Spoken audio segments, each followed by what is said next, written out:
आज हम यहाँ पर रोहतक के एमडी यूनिवर्सिटी के गेट नंबर 2 पर पहुँचे हैं। यहाँ पर हम देख पा रहे हैं कि यहाँ जो स्टूडेंट बैठे हुए हैं और उन्होंने धरना दे रखा है।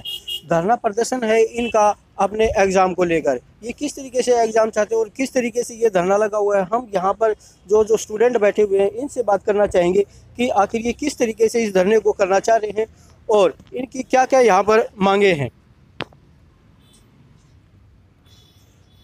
सर नमस्कार। जी नमस्कार। क्या नाम है? दीपक धनखड़। कौन सी क्लास है?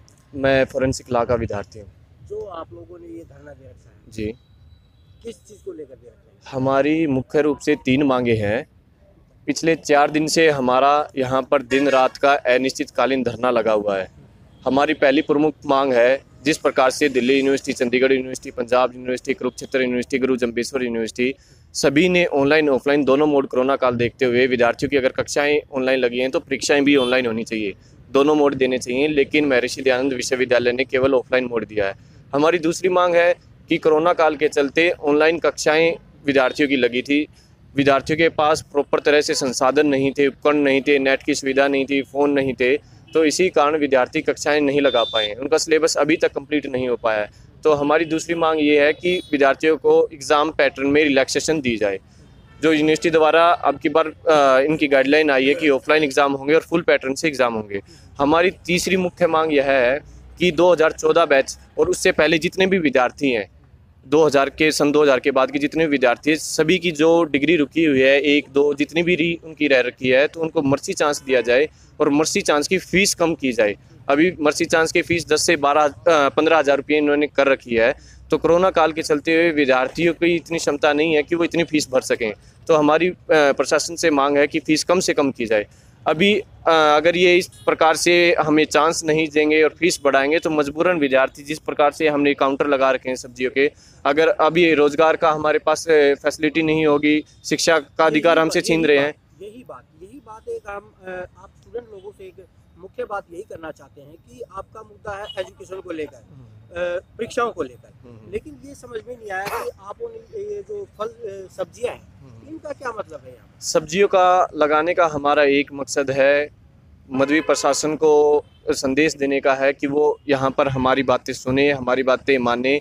अगर विद्यार्थी 6 साल, 5 साल, 7 साल यूनिवर्सिटी और कॉलेज में रहने के बाद अगर उनकी कोई चांस किसी कारणवश उनका रह गया है, कोई डिग्री रुकी हुई है 1-2 सेमेस्टर, तो उनको चांस दिया जाए। अगर चांस नहीं देंगे तो रोज़गार तो है ही नहीं अभी फ़िलहाल, रोज़गार के साथ साथ तो शिक्षा का अधिकार भी हमसे छीना जा रहा है। अभी शिक्षा भी नहीं है, रोज़गार नहीं है, तो विद्यार्थी मजबूरन यूनिवर्सिटी कॉलेज में आने के बाद सब्जियां बेचने पर मजबूर होंगे।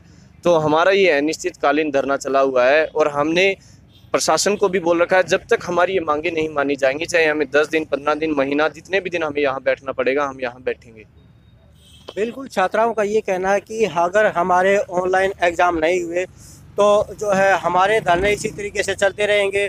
और भी यूनिवर्सिटियां हैं जहां पर ऑनलाइन की सुविधा सरकार ने कर दी गई है, लेकिन यहां एमडी यूनिवर्सिटी में ऐसी सरकार की कोई गाइडलाइंस या कोई सुविधा नहीं आई है कि इनको भी ऑनलाइन परीक्षा देने के लिए जो है उतारा जाए। ऐसी स्थिति जो है हर जगह बनी हुई है। ऐसे ही हमारे सैनिक कॉलेज की भी, रोहतक के सैनिक कॉलेज की भी यही स्थिति बनी हुई है। हर जगह रोहतक के अंदर सभी कॉलेजों के अंदर ये स्थिति बनी हुई है। और यहाँ पर भी जो है ये हमारे छात्र साथ में बैठे, इन्होंने भी कहा कि अगर हमारी ऑनलाइन परीक्षाएं जो है की सुविधाएं हमें नहीं मिलती तो हम परीक्षाएं नहीं दे पाएंगे।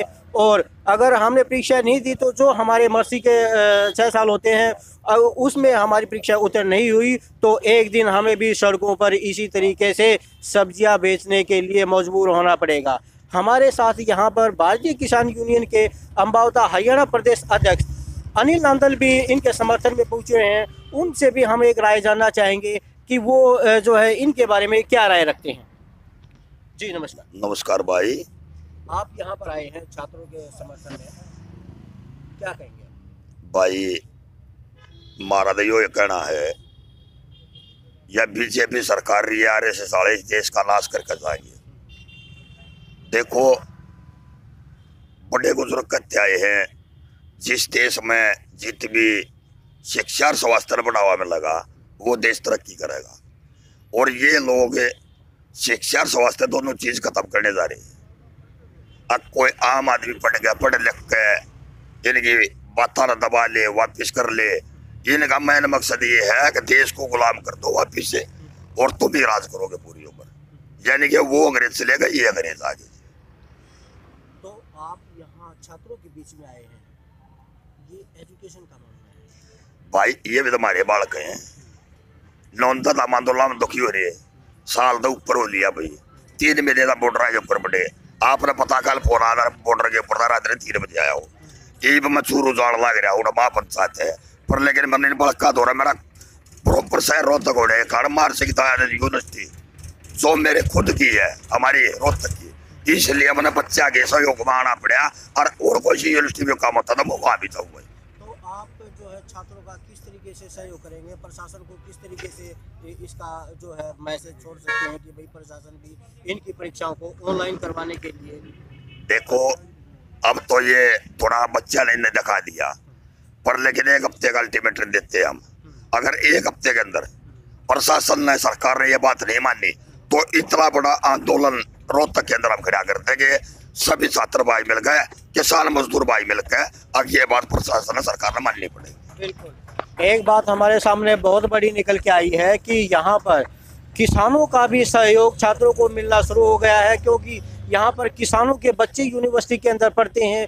उनकी गुहार जो है सरकार तक पहुँचाने के लिए यहाँ पर किसान भी इकट्ठे होंगे, और कुछ दिनों का अल्टीमेटम यहाँ किसानों ने दे दिया है। अगर छात्रों की बात को नहीं माना गया, इनके परीक्षाएं ऑनलाइन नहीं की गई, तो कोई ना कोई जो है ऐसी स्थिति पैदा होगी कि सरकार को इनकी मांगें माननी पड़ेंगी और ऑनलाइन की परीक्षाएं सुचारू रूप से जारी करनी पड़ेंगी।